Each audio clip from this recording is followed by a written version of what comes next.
ऐसा कहा जाता है करोड़ों साल पहले, अनंत साल पहले, जब शिव ने अपने नेत्र खोले थे, क्रोधित होकर, व्याकुल होकर होकर तो उस क्रोध की वजह से, उस व्याकुलता की वजह से शिव के नेत्रों में अश्रु की बूंदें आई थी। ऐसा कहा जाता है कि जब वो अश्रु की बूंदें मथुरा, अयोध्या, मलयाचल, सहगरी काशी में जब वो गिरी तो वहाँ पर अश्रु की बूंद गिरने की वजह से रुद्राक्ष के पेड़ उत्पन्न हुए थे। ऐसा कहा जाता है कि अगर उन रुद्राक्ष की पूजा, असली जो रुद्राक्ष होते हैं, अगर हम उनकी पूजा अपने घर में करते हैं तो वहाँ पर लक्ष्मी सदैव वास करती है।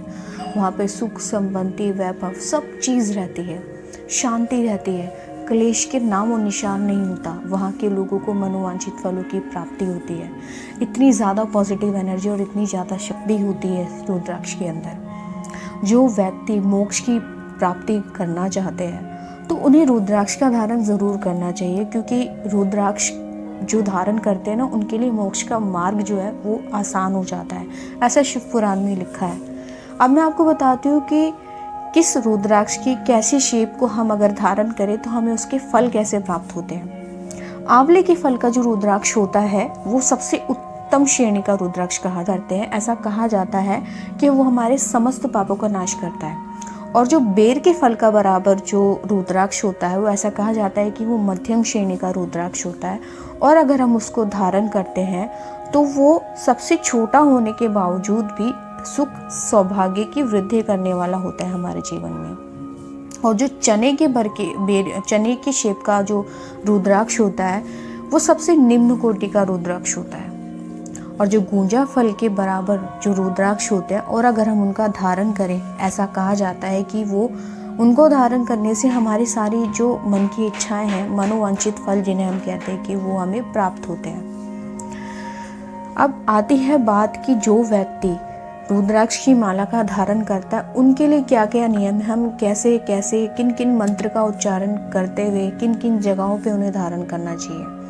अगर हम रुद्राक्ष का धारण सिर पर कर रहे हैं तो हमें ईशान मंत्र का जाप करते हुए दोनों हाथों का उपयोग करके धारण करना चाहिए। और अगर हम कान पे रुद्राक्ष का धारण कर रहे हैं तो हमें तत्पुरुष मंत्र से जाप करते हुए दोनों हाथों से रुद्राक्ष का धारण करना चाहिए।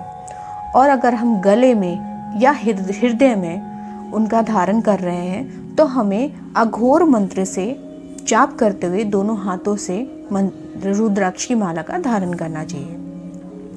यहाँ तक कि शिव पुराण में ये भी लिखा है कि अगर हमें कोई भी मंत्र नहीं आता या हमें कहीं से नहीं मिल रहा, प्रोनाउंसिएशन में दिक्कत हो रही है, तो सिंपल, बहुत ही आसान तरीका है कि आप पंचाक्षर मंत्र का जाप करें। पंचाक्षर मंत्र कौन सा होता है, अगर नहीं पता है किसी को तो मैं बता देती हूँ। पंचाक्षर मंत्र नमः शिवाय करके हम जाप करते हुए ये रुद्राक्ष की माला का धारण कर सकते हैं, क्योंकि पंचाक्षर मंत्र बहुत इजी है। सभी मंत्रों में शक्तिशाली होने के साथ साथ बहुत आसान भी है प्रोनाउंस करना।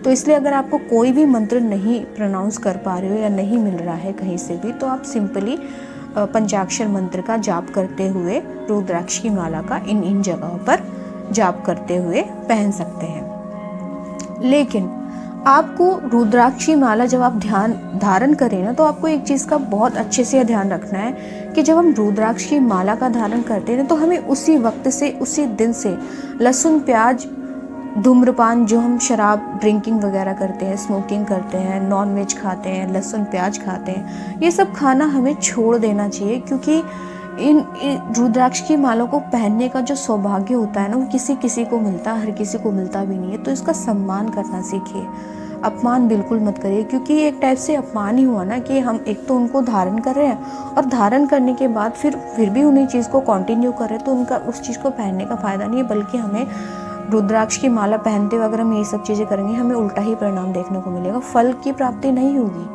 पॉजिटिव एनर्जी नहीं आएगी हमारी लाइफ में और बॉडी में।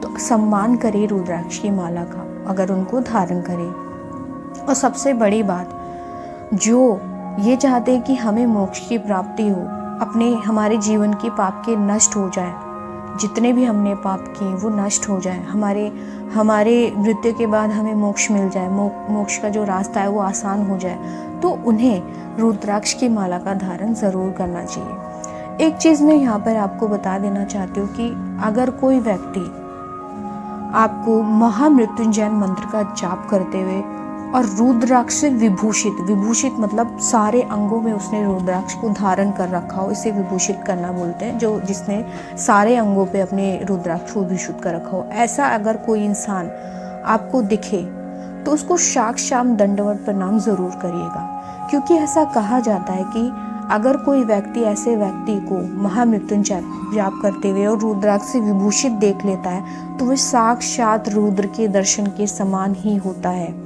तो ऐसे व्यक्ति को बिना प्रणाम करे आगे नहीं बढ़ना चाहिए। अब मैं आपको बताती हूँ कि हम कैसे पहचान करें कि दूषित रुद्राक्ष कैसा होता है और असली रुद्राक्ष। दूषित श्रेणी के जो रुद्राक्ष होते हैं वो कहीं से टूटे फूटे ना हो, आपको ये चेक करना पड़ता है कि अगर हमें पहचान करनी है तो सबसे पहले ये देखिए कि कहीं से टूटा फूटा ना हो, उसमें अगर उभरी हुई आकृति नहीं है, वो पूरा गोल नहीं है, तो वो दूषित रुद्राक्ष कहलाता है, फिर वो हमारे उपयोग करने के लायक नहीं होता। और हम साथ ही साथ हम ये कैसे पहचाने कि उत्तम श्रेणी के जो असली रुद्राक्ष होते हैं वो कैसे होते हैं।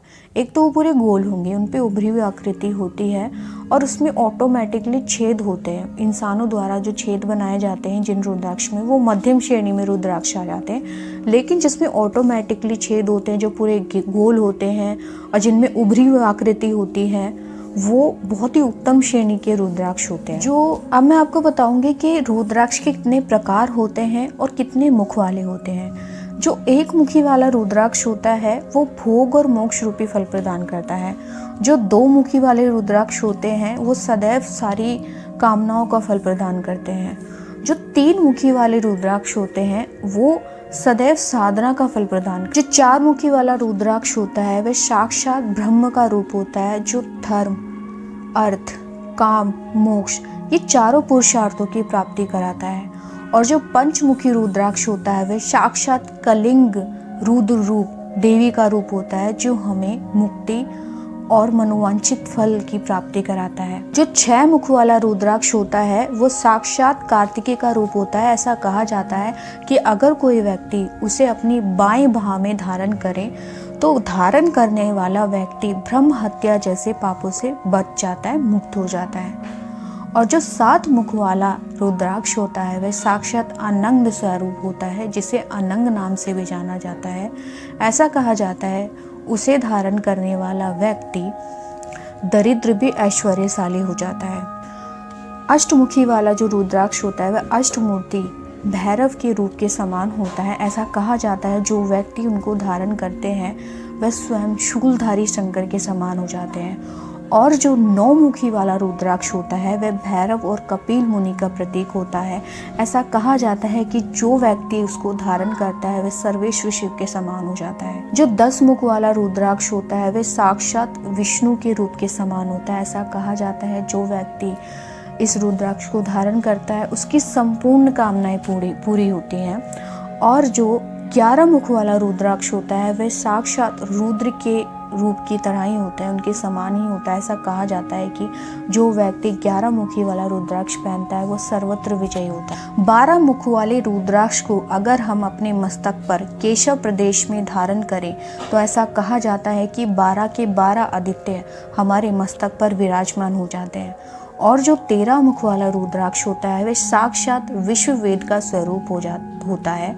ऐसा कहा जाता है कि हमारे जीवन में जितनी भी दरिद्रता होती है उसका नाश होता है और हमारे जीवन में सौभाग्य और मंगल का प्रवेश होता है। 14 मुख वाला रुद्राक्ष साक्षात शिव रूप है।